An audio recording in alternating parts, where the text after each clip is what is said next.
Plan ko mag-change concept dito sa aking YTX eh. So far, wala pa akong final na idea kung anong concept ang gagawin ko. But then, uumpisahan ko sa pagtatanggal nito. Itong linagay kong extra na center mirror. Tapos alisin ko na rin tong aking cellphone holder. And then siguro tatanggalin ko na rin ito. Alisin ko na rin tong handguard. So ang may iwan lang itong windshield. So ayun, check natin mamaya kung ano magiging itsura or kung anong idea ang papasok sa akin for the next concept na gagawin ko dito sa aking YTX.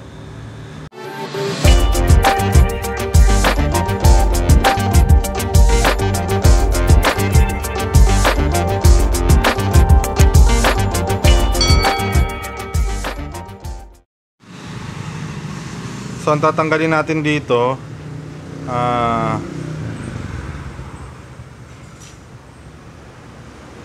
pwedeng dito muna para matanggal ito, dito muna para matanggal itong cellphone holder. Tapos sa kabila naman, ito ang gagamitin natin dito, kung hindi ako nagkakamali, 14 or 14, mga 14 lang na ano yan, na wrench. Tatanggalin to. Tapos ganun din dito. Dito naman sa ating sa ating cellphone holder, 13 or 12 to. Yun. And then pwede rin naman natin gawing shortcut. So ang magiging shortcut nya, diretso na dito. So, ito yung 14 din to. 14 ang gagamitin dito. Itong, ayan o. Yung tornilyo niyang sa ano. Pag natanggal na natin yan, tanggal na lahat yan. Ito. Ganun din dito sa kabila. Ito. Pag naluwagan na yan, tanggal na itong sa handguard. Tapos, itong mounting na to. So yun, tara, gawin na natin. Hindi pala natin pwedeng i-shortcut na dito na kaagad tatanggalin, kasi pag inikot tong side mirror, sasayad dito. Ganun din sa kabila, pag inikot tatama rito. So ang gagawin natin step by step, tatanggalin muna natin itong cellphone holder, tapos tatanggalin din natin itong center mirror. So instead naman na gumamit tayo ng wrench na 14 or 13, gagamitin na natin itong adjustable wrench na. So para pihit-pihit na lang ang gagawin, okay na siya.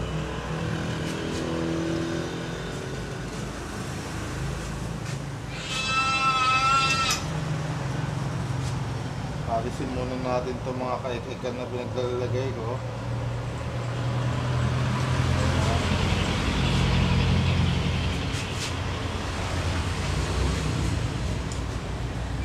Tapos saka natin dadalhin ng adjustable wrench or yung tinatawag nating yabe katala.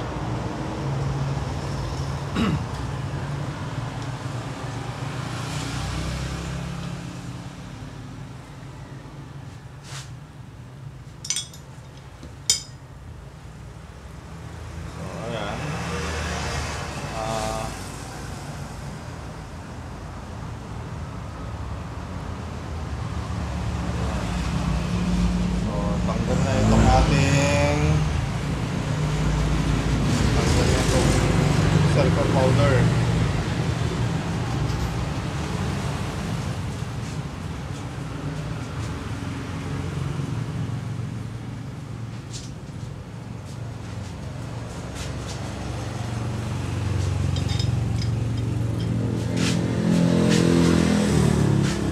Sunod na natin itong center mirror.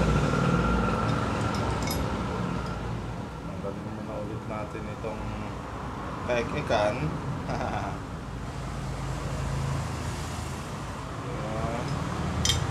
Pwede na palang ilihis lang. Tapos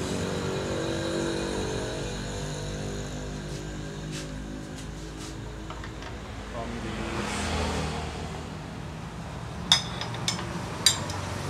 huwag na. Oo.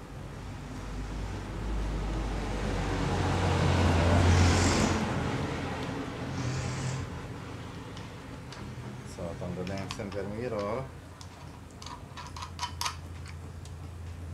Ismilin natin to.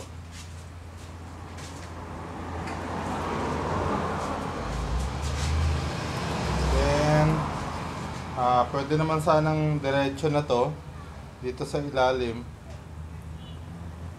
Pwede na rin. Kaya lang, parang mas maganda na unahin natin dito. Tanggalin pa rin natin to kasi pagka wala na tong mga sabi na yan, mag-a-adjust din lang eh. So, luluwag din lang tayo. So, bakit pa natin shortcut kung ganun dito, mas mahirap mamayang tanggalin.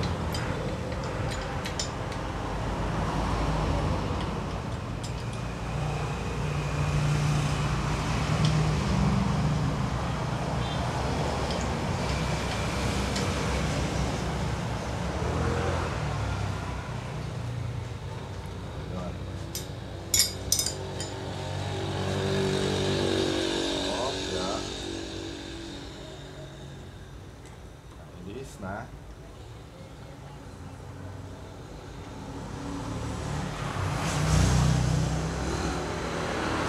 ayan, baka na yung side mirror, and then ito ng pinaka adapter.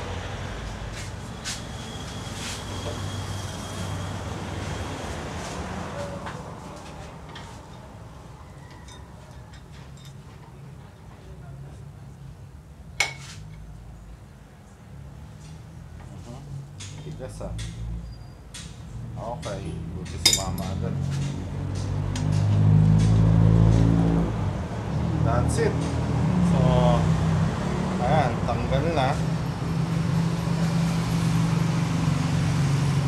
Wala na tayong handguard.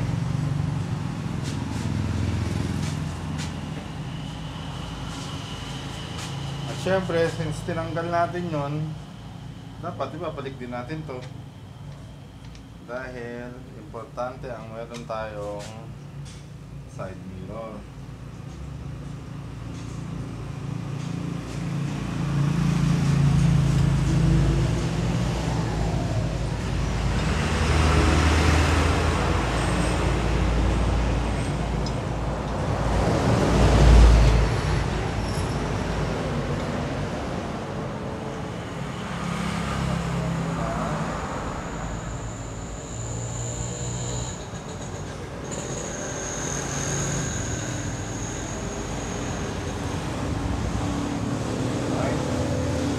Tamang higpit lang gawin natin dahil pagka sumobra yan, eh, baka naman ma-lose thread. So, balik ulit natin to ating side mirror.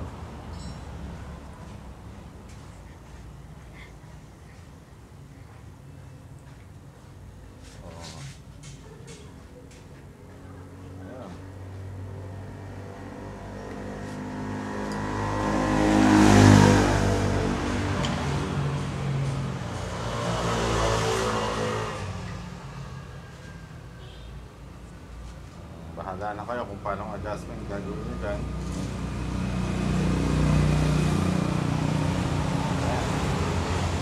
Tapos pagkatapos yan, balik dito.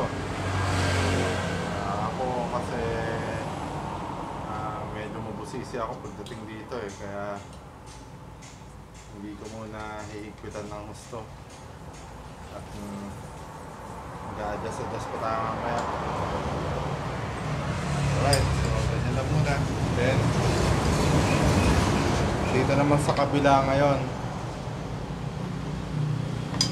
Sa kabila, just the same. Unahin muna natin.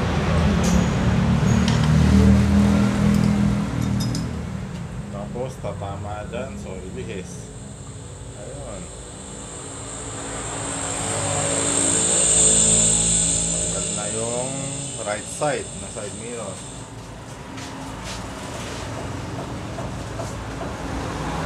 And then ito na namang adapter. Oh.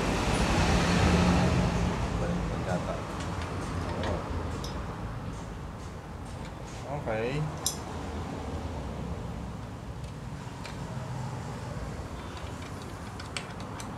So, tanggal na rin tong right side naman na handguard.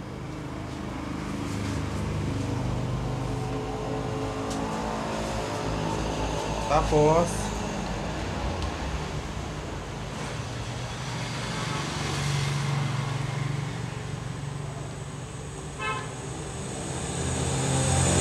adapter. Oh.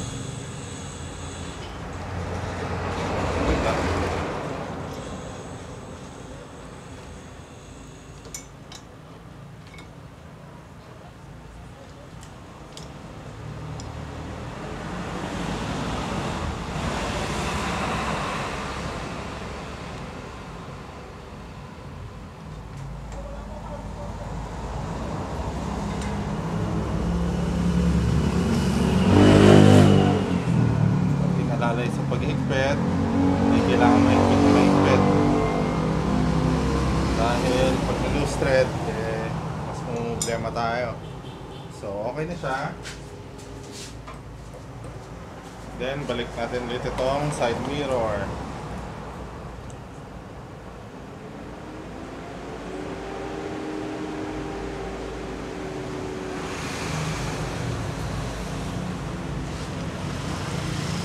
Ganon. Ayan na. Konting adjustment. Then, okay na siya. So, mamaya pagka na-fix na natin yung adjustment na gusto natin dito, bababa na lang ito dito para mag-cover. So, kumbaga parang ganyan.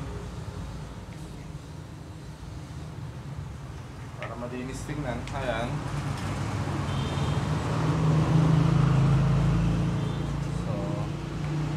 Ayan, malinis na tignan. So, yan na siya. Kumbaga parang ang taas ulit tignan, ano? Pero okay lang yan kasi magbabago nga tayo ng concept. Kaya ganun talaga. May mga konting babaguhin at magbabago ang itsura nitong ating YTX. Siya nga pala, yung tinanggal kong handguard,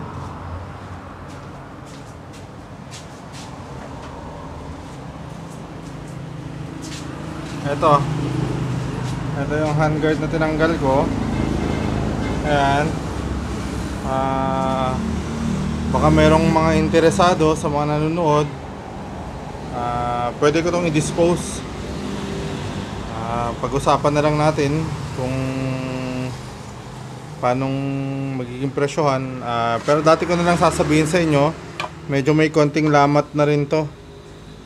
Dala ng kalumaan. So meron na rin siyang konting parang lamat-lamat. Pero pagka ano naman, hindi naman ganun kahalatain. So kung ang purpose nyo is pang forma talaga sa inyong mga motor, pwede na to. So yan, ito siya mismo. Ayan, so yung mga interested, pwede nyo akong kontakin. Siguro dito na lang din sa sa Mag-usap na tayo dito sa YouTube channel, tapos lipat tayo sa Facebook o sa Messenger, doon tayo mag-usap ng masinsinan. So ayan na siya. So far sa ngayon, hindi pa rin ako nakakapag-isip kung ano yung magandang concept na gagawin ko dito. But then, madali-dali na lang yan later on. So, ayun. Salamat sa panonood. At saka, panoorin nyo pa rin yung mga susunod pang mangyayari dito sa motor ko. Salamat!